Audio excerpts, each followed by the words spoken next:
안녕하십니까. 제대로 박사 TV의 제승욱입니다. 요즘 코로나 때문에 많은 분들이 집에만 갇혀 있다 보니까 여러가지 일상생활이 좀 어렵고, 학부모를 두신 또 학부모님께서는 애들 밥 문제라든지 그 다음에 또 집에서 갇혀 있어서 나가지도 못하는 이런 스트레스가 이만저만이 아닌 것 같습니다. 자, 다들 이겨내시고 아마 이 또한 지나가지 않을까 그렇게 생각을 하고 있습니다. 오늘 제대로 박사 TV에서는 기존의 분양권 TV에서 나왔던 내용 다르게 상권에 관련된 그런 이야기를 오늘은 할까 합니다. 제가 그 박사학위 논문이 상가업종 다양성에 따른 상권 변화 특성에 관한 연구였습니다. 즉 상권 변화, 특히 제가 분석했던 그 상권은 우리 부산에서 가장 핫한 상권이라고 하는 서면 상권과 그 다음에 강복동 요 상권을 요 두 군데를 한 1407개의 필지를 직접 제가 전수조사해서 1층의 상가업종이 어떻게 변하는지를 10년간 데이터를 제가 1407개의 필지를 조사를 했던 그런 박사학위 논문이었습니다. 즉 쉽게 결론적으로 말씀을 드리면 상가업종은 그러니까 그 같은 업종이 모여있는 이런 상권이 앞으로 어떻게 변할 것인가, 그리고 상가업종이 다양한 상권들, 예를 들어서 치킨점, 그 다음에 펜시점, 아니면 네일샵, 아니면 편의점 이런 것처럼 상가업종 다른 것들이 모여있는 상권하고 일반적으로 막 동종업종 같은 옷가게만 꽉 모여있는 상권, 일반 음식점만 꽉 모여있는 상권, 이런 상권들은 어떻게 앞으로 상권이 변할 것인지에 대한 부분들이 제 논문의, 박사 논문의 가장 핵심적인 그런 논문 주제였습니다. 결론은 상가업종이 다양한 이런 지역의 상권은 굉장히 좀 드라마틱한 상권 변화가 계속 일어났고, 동종업종의 상권이 있는 이런 상권들은 상권 변화가 좀 적게 일어나는 이런 일들을 볼 수가 있습니다. 지금 현재 여러분들께서도 지금 제대로 박사 TV를 보고 계시는 분들께서도 아마 상가 투자에 대한 이야기, 상권 분석에 대한 이야기 아마 관심이 높으실 건데, 상권을 바라볼 때 여러분들께서 어떤 참 좋은 위치에, 좋은 입지에 상가 업종이 들어왔는데 좀 지나다 보니까 또 상가 업종이 변화 있거나 아니면 또 망해가서 또 공실이 되어 있는 이런 상가를 많이 보셨을 겁니다. 그런 상가 업종은 그 상가 업종에 대한 입지는 참 좋게 잘 선택을 했지만 뭐를 못 봤냐면 상권을 분석을 잘못했다, 그런 이야기를 제가 드리고 싶습니다. 그러니까 예를 들어서 이 지역의 상권은 50대, 60대, 70대 분들이 좋아하는 상권인데, 많이 지나가는 유동 상권인데 20대가 좋아하는 일반 호프집이라든지 이런 여러가지 미니 이런 맥주집이라든지 트렌드 맥주집이라든지 이런 것들이 들어오게 되면 그 업종하고 요 상권하고는 맞지 않은 이런 일들이 벌어집니다. 그런 상권은 결국은 상가업종이 시간이 지나면 문을 닫게 되거나 업종이 변할 수밖에 없는 이런 일들을 볼 수가 있습니다. 그래서 그런 상권에 대한 이야기를 오늘 여러분들에게 제가 제대로 박사 TV에서 여러분 설명을 좀 드리고 싶었습니다. 그래서 제가 보통 여기 보면 상가 중개를 위한 상권 분석 이 관련된 강의도 지금 진행을 하고 있지만, 상권 분석에 대한 부분, 특히 상가를 투자하시는 분들, 어떤 업종을 창업하시는 분들, 상가 건물을 매입하시려고 하시는 분들도 이 상권 분석에 대한 부분들은 반드시 체크를 해야 된다라는 것을 제가 서두에 말씀을 드리고 시작을 하도록 하겠습니다. 자, 그리고 상가 투자에 대한 부분들 중에서 여러가지 많은 사람들이 저에게 질문해 주는 이야기가 있습니다. 뭐냐 하면 이 상가는 투자를 해도 되겠습니까? 사도 되겠습니까? 물어보는 분들이 있습니다. 좀 그러면 저는 거의 대부분이 상가를 투자를 하지 마라고 이야기를 많이 합니다. 왜냐하면 상가 투자는 아파트나 주택 투자와 다르게 입지와 상권 두 개 다를 살펴봐야 된다는 이야기입니다. 제가 하나 예를 들어 보겠습니다. 제가 97학번입니다. 대학교 97학번인데 저희 때만 해도 지금은 좀 다르게 그 압구정 로데오 거리라고 하는 서울에서 가장 잘 나가는 거리가 있었습니다. 거기 한번 가가지고 한번 가서 맥주도 한잔 먹고 그 상권을 한번 둘러보고 오면 우리 부산에 왔을 때 내 어디 갔다 왔나 이래 물어봤을 때 내 압구정 저 로데오 거리 갔다 왔다 이러면 사실 그때는 먹어주는 그런 시대가 있었습니다. 근데 지금은 압구정 상권이 여러분 어떻게 변했습니까?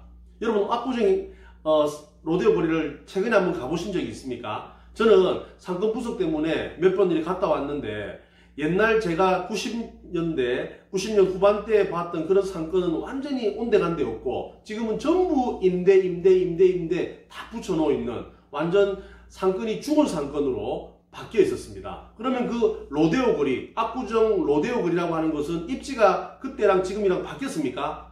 그대로 압구정역 바로 앞에 위치하고 있고 그 주변에는 압구정 현대아파트, 지금 재건축이 될까 말까 하고 있는 우리나라 최고의 아파트인 압구정 현대아파트가 딱 뒤에 배후 세대로 버티고 있는 입지로는 전혀 변하지 않는 그런 상권입니다. 그렇지만 뭐가 지금 현재 압구정 로데오 거리가 죽은 상권으로 바뀌었습니까? 상권이 몰락했다 이런 이야기입니다. 결국 입지는 그대로지만 상권이 몰락하면서 옛날에 많은 사람들이 압구정 와가지고 돈을 쓰고 술을 먹고 소비를 하고 있는 상권이 이제 그 주변 여러분 잘 아시는 홍대 거리라든지 홍대 상권이라든지 그 앞에 있는 그 건대 로데오 거리라든지 롯데백화점이라든지 이런 지역으로 다 흩어지면서 압구정 상권이 완전히 추락하게 되면서 죽은 상권으로 바뀌게 되었습니다. 그러면 결국 이 상권이라고 하는 부분들이 우리가 아무리 상권을 잘 아는 전문가를 하더라도 이 상권 변화를 정확하게 예측을 하고 판단하기는 상당히 어렵다 이런 이야기겠죠. 그리고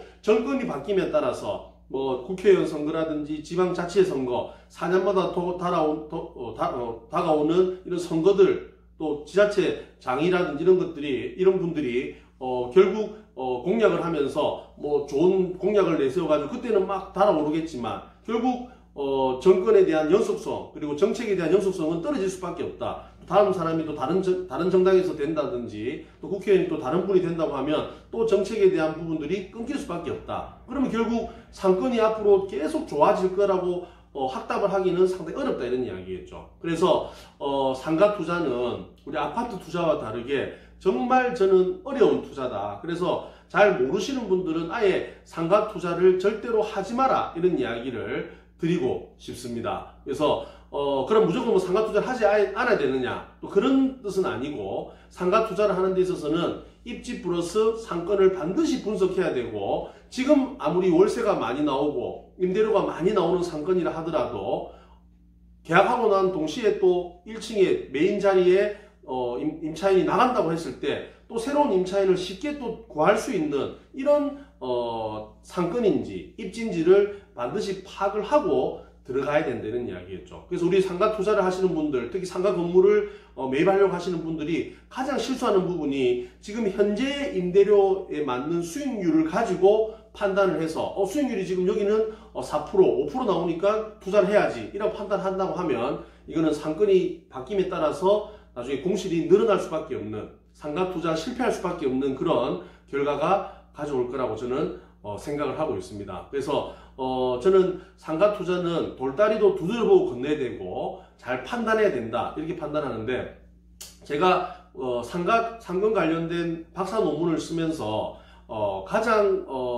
좀 저한테 와닿았던 상가를 투자하는 데에서 키포인트는 뭐냐면 앞으로 요 상권이 계속 유지하고 발전하고 계속 이 가게가 장사가 잘 될 것이라고 하는 것을 판단하는 데 있어서 가장 중요한 포인트는 뭐겠습니까, 여러분?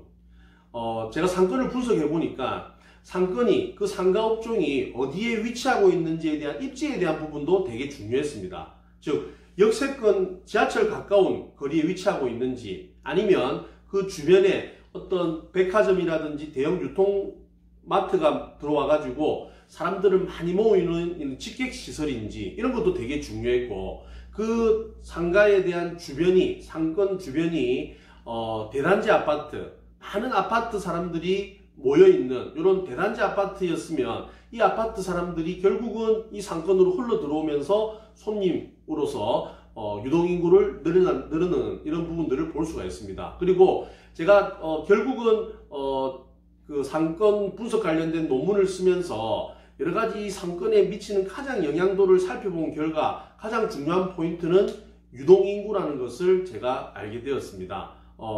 우리가 논문을 쓰게 되면 다중회귀 분석이라고 하는 것을 데이터를 돌리게 되는데 여러 가지 데이터를 다 넣어가지고 아까 말씀드린 주변에 아파트가 세대가 몇 세대인지 이것도 넣어보고 그 다음에 지하철과의 거리도 넣어보고 그 다음에 백화점이나 대형 유통마트가 있는지에 대한 부분들도 한번 넣어보고 뭐 여러 가지 이런 부분들을 다 이렇게 분석된 부분들 소스를 다 넣어보니까 가장 상권의 중요한 포인트가 뭐냐면 유동인구였다 이런 이야기입니다. 그럼 결국 사람이 많이 모이는 지역이 결국 그 주변 상권이 좋아질 가능성이 높다 이런 이야기겠죠.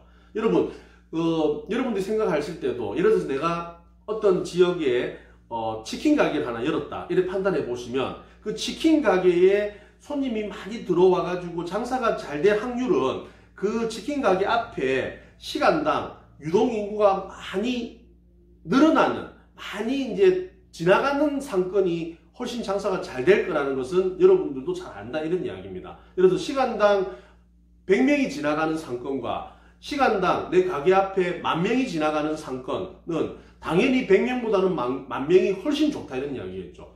100명 중에 치킨을 먹을 확률하고 10,000명 중에 치킨을 먹을 확률은 완전 다르다 이런 이야기겠죠. 그래서 결국 상권에 대한 부분들은 유동인구에 얼마나 유동인구가 많은지에 대해서 가장 중요한 포인트를 가지고 있다 이런 이야기입니다. 그러면 여러분들께서 앞으로 유동인구가 어디가 많을 것인지 그리고 지금 현재 유동인구가 어디가 많은 지역일 것인지는 그 지역에 살고 계시는 분들 그 지역을 완전히 파악하고 계시는 분들 아니면 조사를 통해서 알아볼 수밖에 없다 이런 이야기입니다. 그러면 여러분들이 그 건물을 살려고 하시는 분들 상가를 투자하시려고 하는 분들과 거기에서 장사를 하려고 하는 창업자분들도 그 상권을 결정하기 전에 먼저 가서 그 지역에 유동인구가 얼마나 되는지를 조사를 해야 된단 말입니다. 조사를 할 때도 아침 시간도 조사를 해야 되지만 나중에 퇴근 시간, 저녁에도 조사를 해야 되고 그 다음에 평일에도 조사를 해야 되지만 주말에도 또 조사를 해야 됩니다. 또 평일만 또 손님이 많을지 또 주말에는 손님이 없을지 그런 것도 다 판단해야 되고 또 그뿐만 아니라 그 지나가는 사람이 연령이 나이가 많은 사람인지 나이가 적은 사람인지 남자인지 여자인지도 남녀노소도 다 파악을 해야지 여러분 업종하고 그 유동인구랑 맞는 상권인지 아닌지도 파악을 해야 된다 이런 이야기입니다. 그래서 이 상가 투자와 상가 창업을 하는 데 있어서는 상당히 어려운 부분들이 많다 이런 이야기입니다. 그러면 제가 그 유동인구를 파악하는데 이런 복잡한 방법밖에 없느냐? 아니죠. 우리 상권 분석 시스템이라고 하는 우리 사이트가 있는데 그것도 하나의 여러분들에게 도움이 될 수 있는 사이트입니다. 그래서 정부에서 운영하는 상가 업종 상권 분석 시스템 요 부분들을 잘 파악하는 것도 하나의 방법이 될 수 있지만 요거는 하나의 그 좀 일률적인 좀 단편적인 정보의 가능성이 높습니다. 왜냐하면 하나하나 다 이렇게 뭐 권리금이라든지 유동인구라든지 여러 가지 그런 부분들을 한 개 한 개 다 파악하기는 사실 어렵습니다. 한계가 있다 이런 이야기입니다. 그래서 제가 판단할 때 이 상권이 좋은 상권인지 아닌지를 파악하는 가장 쉽고 좋은 방법은 뭐냐면 여러분 꼭 기억해 주십시오.